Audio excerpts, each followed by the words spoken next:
Big bullies don't provide $4.5 billion when their neighbors are in trouble.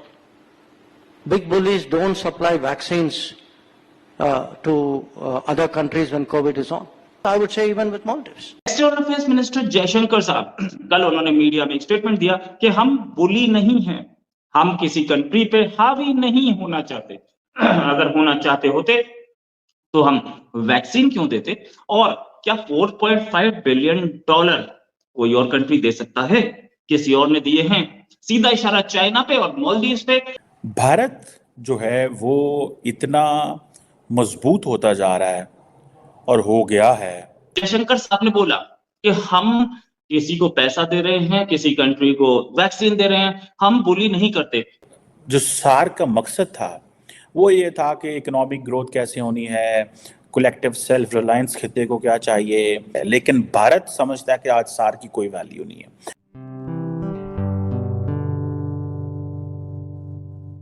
नमस्ते दोस्तों, जय हिंद। निक news burner की reaction video में आप सभी का स्वागत है। दोस्तों, आप सभी जानते हैं कि जब से मोहम्मद मौजू राष्ट्रपति बने हैं तब से ही भारत और मालदीव के संबंध बिगड़े हुए हैं और भारत के विदेश मंत्री जयशंकर यादव ने मालदीव के राष्ट्रपति को अपने अंदाज में जवाब दिया। उन्होंने मौजू के बिग बुली बयान पर अपनी बात रखते हुए उनको करारा जवाब दिया और कहा कि जब पड़ोसी देश पर संकट आता है तब दबंगाई देश $4.5 अरब की मदद नहीं करते। और जयशंकर ने यह बयान मौजू के बयान को ध्यान में रखते हुए दिया था, जो बयान मोहम्मद मौजू ने जनवरी में भारत को टारगेट करते हुए दिया था। मौजू ने कहा था कि भले ही हम छोटे देश हो सकते हैं, लेकिन हमारा छोटा देश होने से किसी को भी हमें बुली करने का लाइसेंस नहीं मिल जाता। इस बात पर जयशंकर ने एक कार्यक्रम में अपनी किताब वाई भारत मैटर्स पर बात करते हुए कहा, जब पड़ोसी देश संकट में फंसे हों उसी पर भारत की मदद की भूमिका पर बहुत ज़्यादा जोर दिया। जयशंकर ने यह भी कहा कि जब आप भारत को बुली के तौर पर देखते हैं कि बिग बुली संकट में फंसने पर अपने पड़ोसी देश को $4.5 अरब की मदद नहीं देते और कोरोना के संकट में अदर देश को वैक्सीन्स नहीं प्रोवाइड कराते। तो दोस्तों, चलते हैं आगे की वीडियो की तरफ। धन्यवाद। एक्सटर्नल अफेयर्स मिनिस्टर जयशंकर साहब कल उन्होंने मीडिया में एक स्टेटमेंट दिया कि हम बुली नहीं हैं, हम किसी कंट्री पे हावी नहीं होना चाहते। अगर होना चाहते होते तो हम वैक्सीन क्यों देते, और क्या $4.5 बिलियन कोई और कंट्री दे सकता है? किसी और ने दिए हैं? सीधा इशारा चाइना पे और मालदीव्स पे। इसी बात करने के लिए हमारे साथ लेविना जी, जो कि इंटरनेशनल अफेयर्स और डिफेंस की एनालिस्ट हैं और बहुत सारे आर्टिकल्स लिखते हैं, बहुत सारी मैगजीन्स पे लिखती है मैम। इनका बैकग्राउंड ही आर्मी से, इनके फादर आर्मी में थे और ये अक्रॉस द कंट्री, इन्होंने across the length and breadth of country रही हैं, क्योंकि इनके फादर आर्मी में थे, पोस्टिंग्स होती रहती थी। देश को इनसे बेहतर बहुत कम लोग जानते होंगे। मैम, बहुत बहुत स्वागत है आपका हमारे शो में। तो मैम, ये जो जयशंकर साहब ने बोला कि हम किसी को पैसा दे रहे हैं, किसी कंट्री को वैक्सीन दे रहे हैं, हम बुली नहीं करते, क्या मालदीव्स की सिचुएशन ऐसी है कि मालदीव्स इंडिया के खिलाफ हो चुका है, और अगर जो बिल्कुल खिलाफ हो चुका है तो इंडिया को क्या क्या डेंजर्स है इसमें? मेरे को नहीं लगता ज़्यादा लोगों को पता होगा कि पिछले साल एक ड्रग्स की कंसाइनमेंट पकड़ी थी which was headed to Sri Lanka and Maldives, और ये था 25,000 करोड़ का। 25,000 करोड़। आपको मैं मंगलयान का बजट बताती हूँ। It is what 450 crore, right? Yeah. And this consignment of drugs alone, which Indian Navy along with NCB they caught this, ये कुछ में पकड़ा था। This was 25,000 crores.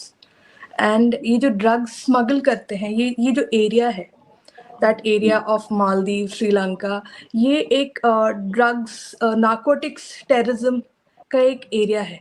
तो ये अगर हम यहाँ पे इसको पनप, if we let it grow, तो it will affect us।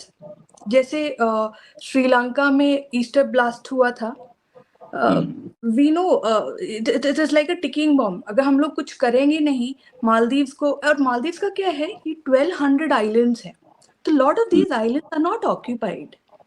And I remember long ago ISI had started dropping अपना अपना मतलब पाकिस्तान के spy agency ISI had started dropping its roots in Maldives. In fact, it is believed कि ISI की वजह से Chinese got closer to Maldives. Because ये जो नार्कोटिक्स टेररिज्म ये जो नेटवर्क है, एक तो ये ISI चलाती है, so they need such basis. Empty islands are good attraction for them, right? It is हम लोग एक तो मालदीव्स का जो सबसे ऊपर वाला आइलैंड है वो इंडिया से हार्डली 100 किलोमीटर दूर है. भारत जो है वो इतना मजबूत होता जा रहा है और हो गया है कि वो जो South Asian centric institutions like SAARC हैं उनको उन्होंने कंप्लीटली डिस्कार्ड कर दिया है. साउथ एशिया के अंदर एक जो इंस्टीट्यूशन था, एक मल्टीलैटरल फोरम था, south Asian association for regional cooperation, जो 1985 में एस्टैब्लिश हुआ और उस वक्त बांग्लादेश, भूटान, इंडिया, मालदीव्स, नेपाल, पाकिस्तान, श्रीलंका इसके मेंबर थे. आई थिंक बाद में अफगानिस्तान ने भी ज्वाइन किया. क्वेश्चन इज के जो सार्क का मकसद था वो ये था कि इकोनॉमिक ग्रोथ कैसे होनी है, कलेक्टिव सेल्फ रिलायंस खिते को क्या चाहिए, लेकिन भारत समझता है कि आज सार्क की कोई वैल्यू नहीं है. पाकिस्तान ने सार्क को कैसे कमज़ोर किया कि पाकिस्तान ये समझता है कि मुझे अपने ताल्लुकात या मुझे अपना रिलेशनशिप जो है वो खिते के बाहर से चाहिए. सो पाकिस्तान को जब भी अपनी सिक्योरिटी के मुतल्लक चीज़ें चाहिए, सिक्योरिटी चाहिए, तो पाकिस्तान सीधा अमेरिका भागता था और वहाँ से अपनी सिक्योरिटी एश्योरेंसेस लेता है. इंडिया भी अपनी सिक्योरिटी एश्योरेंसेस पहले बाहर से लेता रहा, लेकिन बाद में इतना तगड़ा हो गया कि उसको अब सिक्योरिटी एश्योरेंसेस उस तरह की ज़रूरत नहीं है.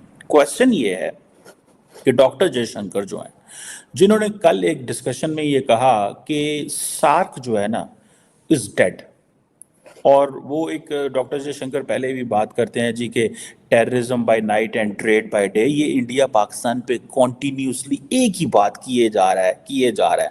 सो पाकिस्तान कह रहा है, और देन डॉक्टर जयशंकर कहते हैं कि टेररिज्म इंडिया से, पाकिस्तान सिर्फ इंडिया के हवाले से नहीं करता, और भी खित्ते के बहुत सारे ममालिक हैं, और तो कोई मुल्क बात नहीं करता. अफगानिस्तान के हवाले से पाकिस्तान के सारी बातें इश्यूज हैं, लेकिन क्वेश्चन ये है कि पाकिस्तान की जो इंडिविजुअल इंपॉर्टेंस इतनी कम हो गई है कि बाकी खित्ते के ममालिक ने समझा कि इनसे हमारा अब लेन देन ही कोई नहीं है.